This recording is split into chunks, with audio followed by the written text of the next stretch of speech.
परम पूज्यपाद श्री श्री बड़दा, परम पूज्यपाद श्री श्री आचार्य देव, पूजनीय अविन बाबू एवं इष्ट गुरु पुरुषोत्तम के परिवार के सभी सदस्यों के श्री चरणों में मेरा शत सहस्त्र कोटि प्रणाम। आज के इस सत्संग के परिचालक महोदय श्रद्धेय साहुदा, ठाकुर जी के पुत्र पवित्र पंजाधारी कर्मीगण, श्रद्धेय दादाएं, विश्व माँ के अंश से ममतामयी माताएं, छोटे छोटे भाई एवं बहनें, यथा स्थान में यथा सम्मान के साथ आनंदित जय गुरु, प्यार प्रीति एवं शुभेच्छा। आज हम सब विदित है भाद्र परिक्रमा के उपलक्ष्य में श्रद्धेय डॉक्टर बेहरदा इस सत्संग का आयोजन किए हैं। उनके परिवार परिजन, आत्मीय सजन, बंधु बांधव, पाड़ा प्रतिवेशी सभी का इष्टपूत जीवन एवं मंगलमय जीवन का प्रार्थना परम दयाल के श्री रातुल चरण में रखता हूँ।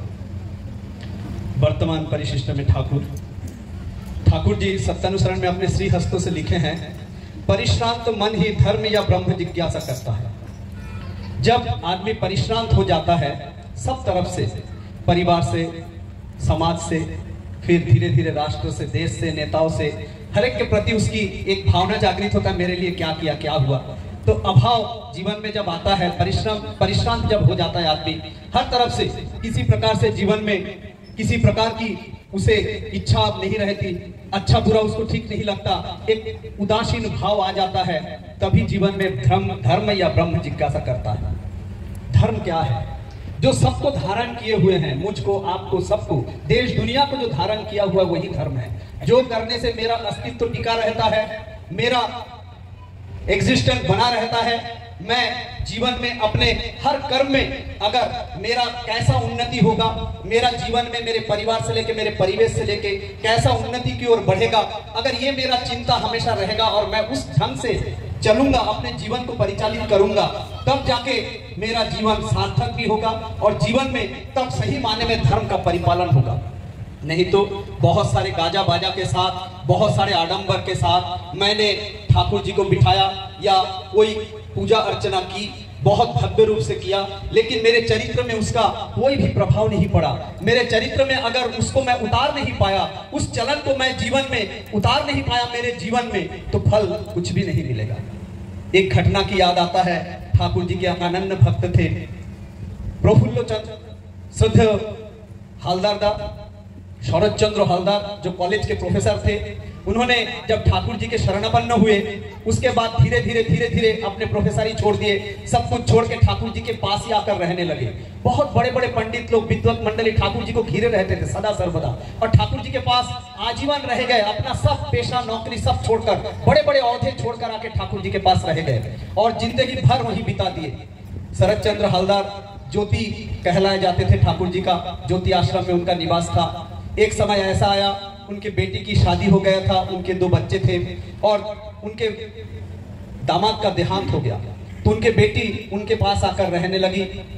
उनके जिम्मेदारी सब कुछ उनके ऊपर आन पड़ा। धीरे धीरे थोड़ा सा वो क्या बोलना चाहिए, अपने आप में अवसादग्रस्त हो गए। ठाकुर जी सत्यानुसरण में स्पष्ट रूप से लिखे हैं, विश्वास विरुद्ध भाव द्वारा आहत या अभिभूत ना हो, वही है विश्वास। विश्वास का डेफिनेशन दिए ठाकुर जी, जो विरुद्ध भाव द्वारा आहत या अभिभूत ना हो जाए, वही है विश्वास। बोले विश्वास उनका डगमगाया ठाकुर जी के प्रति नहीं, अपने ऊपर जो कॉन्फिडेंस था कि कैसा परिचालित करेंगे उनके नाती पोते को लेकर, उनके लड़की को लेकर कैसा आगे बढ़ेंगे, कैसा चलेंगे, ये अवसाद उनको घेर लिया। मतलब विश्वास डगमगा गया और वो जो परिस्थिति है उसको अभिभूत कर डाला कि मेरे बच्चे के साथ, मेरे बच्ची के साथ ऐसा हो गया, दामाद का देहांत हो गया, पूरे जिम्मेदारी मुझ पे आ गया, अब मैं कैसा करूंगा। ये विश्वास उनका डगमगाया और अभिभूत हो पड़े। ऐसा करते धीरे से वो बीमार पड़ गए और बीमार पड़ते धीरे धीरे उनकी शारीरिक दशा और दिशा दोनों ही बहुत ही संकीर्ण हो चुका। उस परिस्थिति में उनको बुखार हुआ और धीरे धीरे मस्तिष्क ज्वर जिसको कहते हैं वो उन्हें हुआ। होने के बाद धीरे धीरे उनका बाक रुद्ध हो गया, उनके आवाज फूटने नहीं लगा, आवाज बंद हो गया, एकदम बंद हो गया। अब तबीयत बहुत ही खराब है और ठाकुर जी हमेशा, ठाकुर जी जीवन में शुरू में जब पेशा किए तब डॉक्टरी किए और डॉक्टरी करते थे। ठाकुर जी बोलते थे, मैं डॉक्टरी इलाज में ऐसा नहीं समझता हूँ क्या इलाज है क्या नहीं है, क्या डायग्नोसिस हो रहा है नहीं है, मैं जानता हूँ क्यूरोपैथी, एलोपैथी, होम्योपैथी, आयुर्वेदी, यूनानी, मैं कुछ भी नहीं जानता, मैं जानता हूँ क्यूरोपैथी। ठाकुर जी का एक ही मंत्र था कि मैं जानता हूँ क्यूरोपैथी, कोई पैथी और नहीं जानता, मैं जानता हूँ क्यूरोपैथी। तो ठाकुर जी की भी तबीयत उस समय थोड़ा सा नासाज था। उनके पत्नी धर्मपत्नी ठाकुर जी के पास आती, लेकिन ठाकुर जी से कुछ कह नहीं पाती, क्योंकि ठाकुर जी का भी हेल्थ उस समय उतना अच्छा नहीं था। जो भी परिस्थिति हो ऐसा आती थी और चली जाती थी। एक दिन ठाकुर जी ने ही पूछा, क्या हो गया माँ, रानी माँ क्या हो गया है? बोले ऐसा ऐसा उनका आवाज रुद्ध हो गया, ऐसा ठाकुर जी व्यवस्था किए थे। ठाकुर जी के जितने भी वहाँ जो आश्रम में रहते थे, कई सारे डॉक्टर थे, एलोपैथी, होम्योपैथी, आयुर्वेद, सबका, और ठाकुर जी सभी को एक साथ निर्देश दिए कि आप लोग जाइए, आप लोगों का अपना क्या क्या राय है, डायग्नोसिस क्या क्या करना है वो करिए, और सभी विधि से उपचार जो जिसपे अनुकूल हो उनके वैसा करके उनको मेडिसिन दिया जाता था। ऐसा चलता रहा। उनका मस्तिष्क ज्वर तो ठीक हो गया, लेकिन बात और नहीं फूट रहा है, शरीर बहुत क्षीण हो गया, चलने फिरने में उनको दिक्कत हो रही है। ऐसे अवस्था में ठाकुर जी बोले, रानी माँ आपको भजन कीर्तन गाना कुछ आता है? बोले नहीं ठाकुर जी मुझे कुछ नहीं आता है। बोले आप जय राधे राधे तो गाते हैं प्रार्थना के समय? बोले हाँ। बोले बस उनके सामने ना आप हमेशा गुनगुनाते रहना, जो भी आपके जय राधे का जो भी बोल, हरि बोल राधा बोल राधा बोल, जो भी आपको मन पड़े आप वैसे ही गुनगुनाते रहना, वैसे ही हमेशा जब भी उनके सामने रहेंगी आप तब गुनगुनाते रहना, सदा सर्वदा गुनगुनाते रहना, कभी एक पल भी स्थिर मत रखना और उनके सामने गुनगुनाते ही रहना। बोले ठीक है। ठाकुर जी का जो निर्देश हुआ वैसा वो करती। जब भी उनके सामने रहती, ज्योति आश्रम में रहते थे, ज्योति आश्रम में किसी माता लोगों का प्रवेश निषेध था, उसके बावजूद भी ज्योति आश्रम में उनका देखभाल, उनका शुश्रूषा के लिए उनके पत्नी का स्थान हुआ, एक कक्ष दिया गया उनके रूम के सामने, उस रूम में वो रहती और सदा सर्वदा जब तक श्रद्धा के साथ वो रहती, सदा सर्वदा कुछ ना कुछ गुनगुनाते ही रहती थी, राधा बोल हरि बोल जय राधे राधे, जैसा भी उनका मन पड़ता था वैसा ही वो गुनगुनाते रहती थी और वैसा ही करते रहती थी। ऐसा करते करते करते करते देखा जाता था श्रद्धा भी उनके साथ गाने का प्रयास करते थे, गाने का प्रयास करते थे या कुछ कहने का प्रयास करते थे। ऐसा प्रयास करते करते अचानक एक दिन गले से फूट पड़ा हरि बोल, और माँ को कुछ कहने जा रहे थे लेकिन और बात नहीं फूटा, हरि बोल खाली फूटा।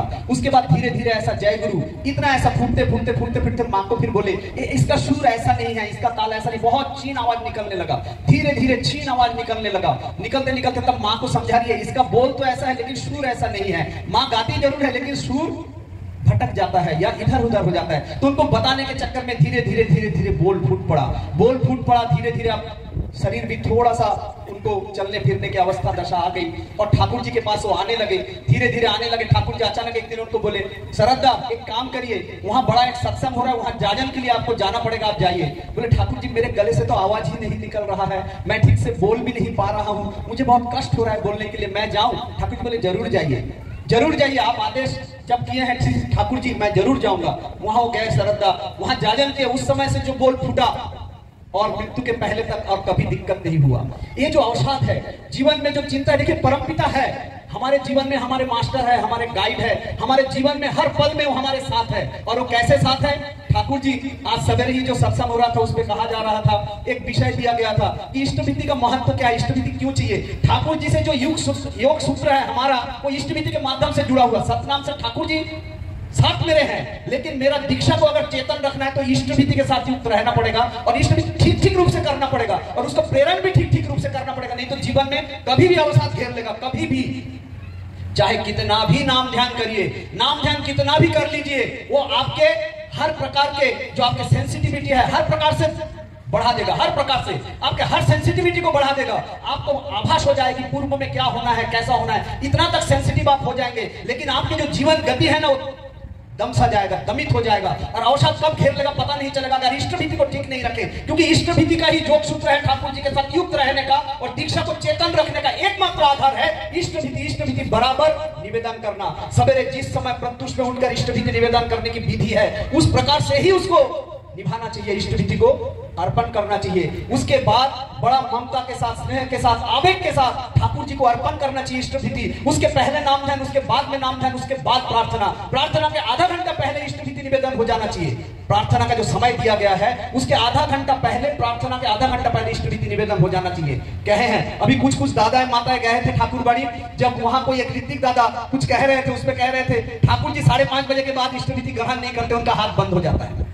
ऐसा एक प्रसंग आया था। जो भी है, जो भी प्रेयर का टाइम है, जिस स्थान में जैसा जैसा प्रेयर का टाइम है उसका आधा घंटा पहले इष्टविधि निवेदन होना चाहिए विधिवत। ऐसा नहीं कि आधा घंटा बचा है तो हड़बड़ कर दिया, ऐसा नहीं, विधिवत होना चाहिए निष्ठा के साथ। और वही योग सूत्र है आपका, इष्टविधि चेतन रखता है दीक्षा को। दीक्षा को अगर चेतन नहीं रख पाए कभी भी अवसाद घेर लेगा आपको। चाहे नाम ध्यान कितना भी कर लीजिए, आपके सब स्नायु सतेज हो जाएगा, आपके सब स्नायु बहुत ज्यादा उत्तेजित होकर आपको जीवन में हर प्रकार से सहयोग करेगा, लेकिन अवसाद कब घेर डालेगा आपको पता नहीं चलेगा। इसलिए विश्वास को डगमगाने मत दीजिए। किसी भी प्रकार का विरुद्ध भाव, किसी प्रकार का अभिभूत हो जाना आपके लिए, किसी प्रकार कोई भी कुछ भी कहे, कोई भी कुछ भी कहे, इष्ट विधि बराबर निवेदन होना, इसका मतलब यजन याजन इष्ट विधि परायण होकर चलना। इसलिए वो जो ठाकुर जी का वाणी है कि जो भी हो जीवन अगर चला भी जाए, इष्ट विधि छोड़ो नहीं, धर्म अर्थ काम मोक्ष हो ये निशाना भूलो नहीं। अगर इष्ट विधि ठीक ठीक परिपालन हो रहा है तो धर्म अर्थ काम मोक्ष आपके जीवन में सब आएगा ही आएगा, कोई नहीं रोक सकता।